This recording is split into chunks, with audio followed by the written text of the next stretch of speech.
AK education VNS.02 के study platform पर आपका स्वागत है। आज भारतीय इतिहास तथा पॉलिटी पर आधारित सामान्य ज्ञान के 50 प्रश्नों का फटाफट रिवीजन करेंगे जो SSC, SSC GD तथा अन्य प्रतियोगिता परीक्षाओं के लिए महत्वपूर्ण एवं उपयोगी है। तो आइए शुरू करते हैं फटाफट रिवीजन का पहला प्रश्न हमारे सामने है। कांची के मुक्तेश्वर मंदिर तथा बैकुंठ पेरुमल मंदिर का निर्माण किसने करवाया था? तो पल्लव वंश के नंदीवर्मन ने करवाया था। दूसरा प्रश्न है, प्राचीनतम सिक्कों को क्या कहा जाता है? आहत सिक्का। तीसरा प्रश्न हमारे सामने है, विश्व दुखों से भरा है क्या सिद्धांत महात्मा बुद्ध ने कहाँ से ग्रहण किया था? तो यह उपनिषद से ग्रहण किया था।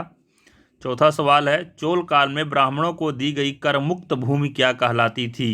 चतुर्वेदी मंगलम कहलाती थी। पांचवा है, बंगाल का कौन सा राजवंश कन्नौज के त्रिकोणात्मक संघर्ष में भागीदार था? तो पाल वंश इसका आंसर होगा। छठा प्रश्न है, विजयनगर के चौथे राजवंश आराविड्डू वंश की स्थापना तिरुमल ने कब की थी? तो 1570 में की थी। सातवां है, नगर इतनी पूरी तरह उजड़ गया कि नगर की इमारत, महल और आसपास के इलाकों में एक बिल्ली या कुत्ता तक नहीं बचा। सुल्तान मोहम्मद बिन तुगलक द्वारा राजधानी स्थानांतरण के बारे में उपयुक्त वक्तव्य किसने दिया था? जियाउद्दीन बर्नी ने दिया था। आठवां प्रश्न है, भूमि की माप के आधार पर भू राजस्व का निर्धारण और प्रति बिस्वा उपज का आकलन सबसे पहले किस सुल्तान द्वारा किया गया था? तो अलाउद्दीन खिलजी के अधीन किया गया था ये। नौवां प्रश्न है, शिशुनाग वंश के किस शासक के समय वैशाली में द्वितीय बौद्ध संगति का आयोजन किया गया था? तो यह काला शोक के समय में किया गया था।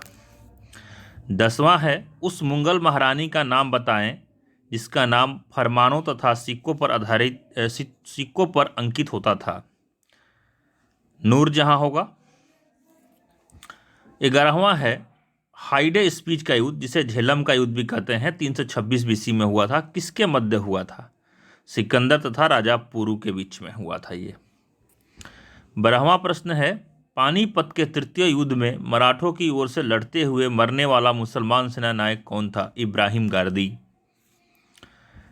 13वां प्रश्न है, भारतीय स्वाधीनता संग्राम के नेताओं में से कौन मिस्टर नेरा मेजोरिटी के नाम से जाना जाता है? दादा भाई नौरोजी। 14वां प्रश्न है, बंगाल में क्रांतिकारी आतंकवाद की सांस्कृतिक पृष्ठभूमि को किसके लेखन ने सशक्त बनाया? तो इस प्रश्न का उत्तर होगा बांकिम चंद्र चट्टोपाध्याय। 15वां प्रश्न है, गंधार शैली किन राजाओं के शासनकाल में विकसित हुई? कुषाण। इसका उत्तर होगा। 16, सिकंदर के सेनापति सेलूकस निकेटर और मौर्य सम्राट चंद्रगुप्त के बीच युद्ध कब हुआ था? तो 305 ईस्वी पूर्व में हुआ था। 17 नंबर, तारीख ए फिरोज शाही की रचना किसने की? जियाउद्दीन बर्नी ने की थी।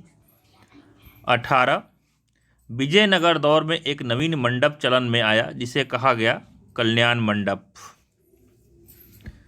19वां, समयक विश्वास, समयक ज्ञान और समयक कर्म नामक त्रिरत्न का उल्लेख किसकी शिक्षाओं में है? तो यह महावीर की शिक्षाओं में है। 20वां प्रश्न, किस मुगल शासक के शासनकाल में स्थापत्य कला अपनी चरम सीमा पर पहुंच गई थी? तो शाहजहां के समय में। 21वां प्रश्न है, वास्को डी गामा ने भारत का समुद्री मार्ग उत्तमाशा अंतरीप होकर ढूंढा और सबसे पहले कहाँ पहुंचा? तो वह कालीकट में पहुंचा सबसे पहले। 22, Royal Asiatic Society of Bengal के संस्थापक कौन थे? सर विलियम जोन्स थे। 23, मध्यकालीन भारत में किस शासक ने सड़क निर्माण हेतु ख्याति प्राप्त की? तो शेर शाह सूरी ने। मोहम्मद गौरी ने किस युद्ध में पृथ्वीराज चौहान को हराया? तराइन के द्वितीय युद्ध में हराया था। कौन सा हिंदू राजा हर चौथे वर्ष प्रयाग में अपना सारा धन दान कर देता था? हर्षवर्धन। 26 नंबर है, खानवा के युद्ध में पराजय से मेवाड़ की सत्ता को बहुत आघात पहुंचा। इस युद्ध में मेवाड़ को पराजित करने वाला शासक कौन था? तो बाबर था वह। इस प्रश्न का उत्तर होगा बाबर। 27 नंबर हमारे सामने है, लॉर्ड कर्जन ने वर्ष 1905 में बंगाल विभाजन कर दिया। विभाजन किस वर्ष में वापस लिया गया? 1911 में। 28वां नंबर प्रश्न है, हरिपुरा जहां भारतीय राष्ट्रीय कांग्रेस का 51वां वार्षिक अधिवेशन 1938 में सुभाष चंद्र बोस की अध्यक्षता में हुआ था, यह किस राज्य में स्थित है? यह गुजरात में स्थित है। हरिपुरा गुजरात में है। 29 नंबर प्रश्न है, भारत छोड़ो आंदोलन के समय पटना सचिवालय गोलीकांड की घटना कब घटी? तो यह घटना 11 अगस्त 1942 को घटी थी। किस ब्रिटिश कमांडर ने झांसी की रानी लक्ष्मीबाई को हराया था? तो कैप्टन हिमरोज ने हराया था। 31 नंबर प्रश्न हमारे सामने है, महात्मा गांधी एवं सरदार वल्लभ भाई पटेल द्वारा खेड़ा आंदोलन प्रारंभ करने का क्या कारण था? ब्रिटिश सरकार द्वारा मनमाने लगान निर्धारण करने तथा उसे माफ करने से मना करने के विरोध में। 32 नंबर प्रश्न है, स्वतंत्रता से पूर्व किन 3 प्रमुख महिला नेताओं की भारतीय राष्ट्रीय कांग्रेस में अध्यक्ष पद पर नियुक्ति हुई? Doctor Annie Besant, Sarojini Naidu, Nellie Sengupta. Gandhi ji के द्वारा साबरमती आश्रम अहमदाबाद गुजरात में है, जो की स्थापना कब हुई? तो इसकी स्थापना 1916 में हुई थी।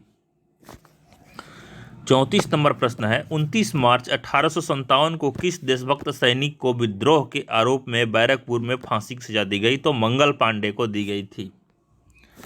35 नंबर प्रश्न है, 20 फरवरी 1947 को ब्रिटेन के तत्कालीन प्रधानमंत्री क्लीमेंट एटली ने किस तिथि तक अंग्रेजों द्वारा भारत छोड़ देने की घोषणा की? तो जून 1948 तक। 36 नंबर प्रश्न है, स्वतंत्र भारत की अस्थायी सरकार की स्थापना सुभाष चंद्र बोस ने कहाँ की थी? तो सिंगापुर में की थी। 37 नंबर प्रश्न है, लाला लाजपत राय पर किए गए लाठीचार्ज के विरोध में अंग्रेज अधिकारी सैंडर्स की हत्या कहाँ कर दी गई? लाहौर में। लाहौर में की गई थी। इसका प्रश्न का उत्तर होगा। अगला प्रश्न है 38 नंबर, भारतीय संविधान के किस संशोधन द्वारा राजाओं की उपाधियों, विशेषाधिकारों तथा प्रिवी पर्स को समाप्त किया गया? 26वें संशोधन द्वारा। याद रखें, 26वें संशोधन द्वारा यह समाप्त कर दिया गया था। अगला प्रश्न हमारे सामने है, भारतीय संविधान के अनुसार लोकसभा का चुनाव लड़ने की न्यूनतम शैक्षणिक योग्यता क्या है? ऐसी किसी योग्यता की आवश्यकता नहीं है चुनाव लड़ने के लिए, इसमें लोकसभा का चुनाव लड़ने के लिए। 40 नंबर प्रश्न, राज्यसभा के सदस्यों का किस प्रकार चुनाव होता है? राज्यसभा के सदस्यों का चुनाव प्रत्येक राज्य के लिए प्रतिनिधियों का निर्वाचन उस राज्य के विधानसभा के निर्वाचित सदस्यों द्वारा किया जाता है। राज्यसभा के सदस्य चुनने के लिए विधानसभा में किस प्रकार का मतदान होता है? तो इसका खुला मतदान होता है, उसको बोलते हैं खुला मतदान। किस सदन का अध्यक्ष सभापति उसका सदस्य नहीं होता? तो राज्यसभा का। भारत का संविधान कितने भागों में विभाजित है? तो यह 22 भागों में विभाजित है। वह कांग्रेस प्रेसिडेंट कौन था जिसने 1942 में क्रिप्स के साथ तथा शिमला कॉन्फ्रेंस में वेवेल के साथ वार्ता की? तो उनका नाम था अब्दुल कलाम आजाद। 45वां नंबर प्रश्न है, गांधी जी द्वारा मार्च 1930 में डांडी नामक स्थान पर कानून भंग कर नमक बनाने के बाद किस आंदोलन की शुरुआत हुई थी? तो सविनय अवज्ञा आंदोलन की शुरुआत हुई थी। 46 नंबर प्रश्न है, किस आरोप में भगत सिंह और उनके साथियों को 23 मार्च 1921 को फांसी दी गई थी? वर्ष 1928 में लाहौर में सैंडर्स की हत्या के लिए। 47 नंबर प्रश्न है, संविधान सभा की अंतिम बैठक कब हुई थी? तो संविधान सभा की अंतिम बैठक 24 जनवरी 1950 को हुई थी। संपूर्ण भारतीय संविधान के निर्माण में संविधान सभा को कितना समय लगा? 2 वर्ष 11 माह 18 दिन। अगला प्रश्न है हमारे सामने, राष्ट्रपति का रिक्त स्थान कितने माह में भर लिया जाना चाहिए? तो यह 6 माह में भर लिया जाना चाहिए। 50 नंबर प्रश्न हमारे पास आज का अंतिम प्रश्न, केंद्रीय मंत्रिमंडल में मंत्रियों की नियुक्ति कौन करता है? तो राष्ट्रपति करते हैं। ये रहे आज के 50 प्रश्न। फिर अगले भाग में फिर आपसे मिलेंगे 50 प्रश्नों के साथ। धन्यवाद।